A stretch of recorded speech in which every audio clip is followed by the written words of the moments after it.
దాంట్లో ప్రచురించారో జగన్మోహన్ రెడ్డి సాక్షి ఛానల్ కావచ్చు మీడియాలో చూపించారో అదంతా అసత్యమని ఇప్పుడు ప్రజలు పూర్తిగా కూడా నమ్మి ఆయనకు 11 సీట్లు ఇచ్చి ఇంట్లో కూర్చోబెట్టిన పరిస్థితి కనిపించింది.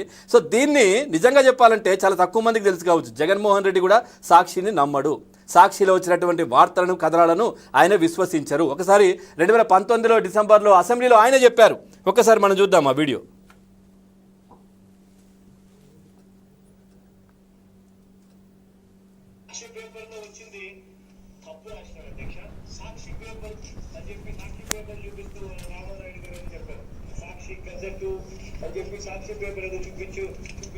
సార్ వినపడుతుందా?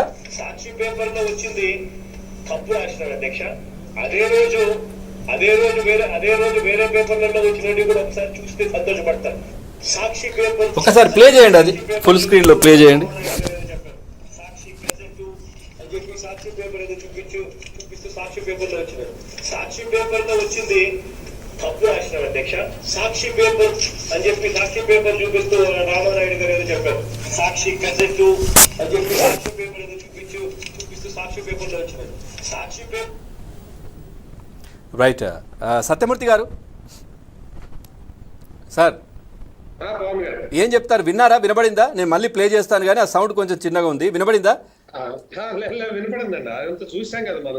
ఇప్పుడు సాక్షి పేపర్లో వచ్చిందంతా తప్పు అని చెప్పి జగన్మోహన్ రెడ్డి అసెంబ్లీలో చెప్తున్నారు. ఆయన అదే అది రాసింది భారతిరెడ్డి కదా సార్. భారతిరెడ్డి అయితే సార్ ఆయన ఈయన భార్యనే కదా. అంటే ఈయన చూడలేదు దాన్ని. ఓకే. అందుకని ఇక్కడ ఏంటి అంటే ఆయన ఎవరో ఒక ఆయన వచ్చి ఈ ట్యాగ్ లైన్స్ గురించి చెప్తున్నాడు. ఏదో టెక్నికల్ గా ఏదో చెప్తాడేమన్నా నేను కూడా విన్నా. సాక్షి యాంకర్, సాక్షి యాంకరు రిపోర్టర్ కూడా వచ్చి చెప్పాడు. ఏదో పెద్ద అసలు వాళ్ళకేదో అన్యాయం జరుగుతున్నట్టు. ఇప్పుడు నీకు అన్యాయం జరుగుతున్నది. You make your point. నువ్వు నీ పాయింట్ ఏంటో చెప్పాలి. నువ్వు ఎంతసేపటికి రాధాకృష్ణ మీద పడి ఏడవటం.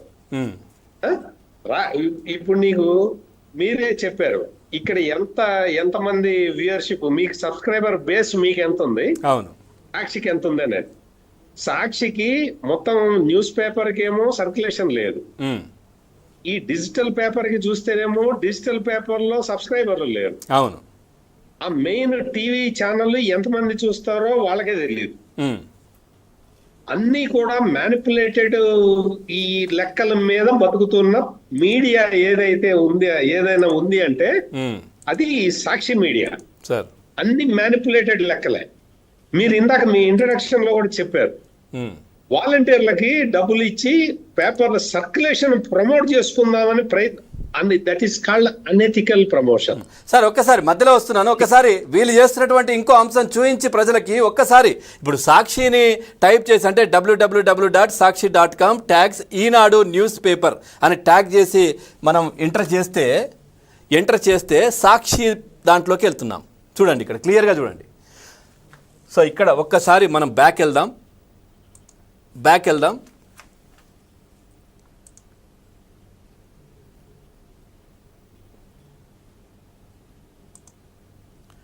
రైట్. ఒక్కసారి మనం చూస్తూ ఉన్నాం. ఇందాక మనం చూసింది సాక్షికి, ఇందాక మనం చూసాం ఈనాడు మనం కొట్టేస్తే సాక్షిలోకి వెళ్ళినటువంటి దృశ్యం ఇక్కడ కనిపిస్తూ ఉంది. సో ఇది అంటే ఈనాడు ట్యాగ్ చేసి వీళ్ళు చేస్తున్నటువంటి పని ఇది. కానీ ఏదో ఇంకా అసత్య ప్రచారం చేసే ప్రయత్నం చేస్తున్నారు సార్ సత్యమూర్తి గారు. వీళ్ళకి అవునండి, వీళ్ళకి it is a flop media అండి.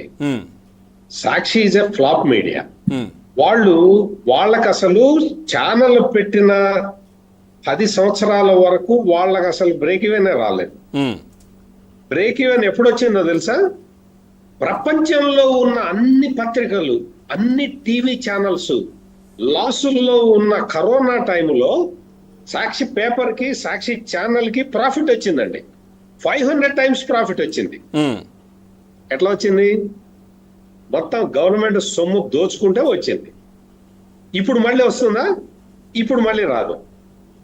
సాక్షి పేపర్ చదివే వాడే లేడు అక్కడ. అవును. వాళ్ళు తీసుకొచ్చి ఎవరైనా సరే సాక్షి పేపర్ ని బలవంతంగా కొంటున్నారు. తీసి అవతల పడేస్తున్నారు. దానికి రీడర్షిప్ అనేది లేదు. ఇక్కడ మొత్తం మనం గమనించాల్సింది ఏంటంటే, వాళ్ళు ఇప్పుడు ప్రతిపక్షంలోకి వచ్చారు కదా, అంటే ప్రతిపక్ష హోదా లేదు చెప్తున్నారు, అంటే అపోజిషన్ రోల్ ప్లే చేయాలి కాబట్టి వాళ్ళు కంటెంట్ ని పుష్ చేసుకోవాలి. ఎట్లా పుష్ చేసుకోవాలి అని చెప్పి శత విధాల ప్రయత్నాలు చేస్తూ ఉన్నారు. విధాల ప్రయత్నం చేసి వాళ్ళు సాక్షిలో ఒక డిబేట్ పెట్టుకుంటారు ఛానల్లో. ఆ డిబేట్ ని కట్ చేసి ముక్కలు చేసి అందరూ వేసుకుంటారు. దాని మీద సోషల్ మీడియాలో ప్రమోట్ చేసుకుంటారు. దాన్ని నెక్స్ట్ డే సాక్షి పేపర్ లో రాసుకుంటారు. ఆ సాక్షి పేపర్ లో రాసుకున్న దాన్ని కటింగ్స్ పెట్టుకొని వేరే మీడియాలతోటి అటాచ్ చేసుకొని వాళ్ళు ప్రమోట్ చేసుకుంటారు. అంటే this is called unethical promotion of content. Content ని అనెథికల్ గా వీళ్ళు ప్రమోట్ చేసుకుంటూ ఉన్నారు. ఉదాహరణకి 39 కోట్ల పెట్టి అగ్గిపెట్టెలు కొవ్వొత్తులు కొన్నారు మొన్న విజయవాడ ఫ్లడ్స్ సందర్భంగా అని వీళ్ళు పదే పదే రాస్తూనే ఉన్నారండి, పదే పదే చూపిస్తూనే ఉన్నారు. గవర్నమెంట్ నుంచి మొత్తం అక్కడ క్లారిఫికేషన్ ఇచ్చారు.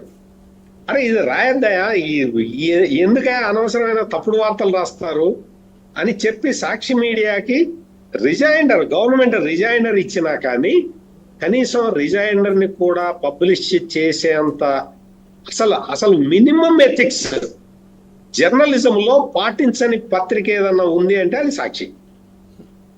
మినిమం ఎథిక్స్ ఉండవు, అసలు ఎటువంటి ఎథిక్స్ ఫాలో కాకుండా మీడియా నడుపుతూ అసలు వీళ్ళకి అక్రిడేషన్ కార్డులు తీసుకునే అర్హత లేదు సాక్షి జర్నలిస్టులకి. ఎందుకంటే మామూలు జర్నలిస్టులకి ఆ అక్రిడేషన్ కార్డులు ఇచ్చేది, వీళ్ళు పార్టీ వర్కర్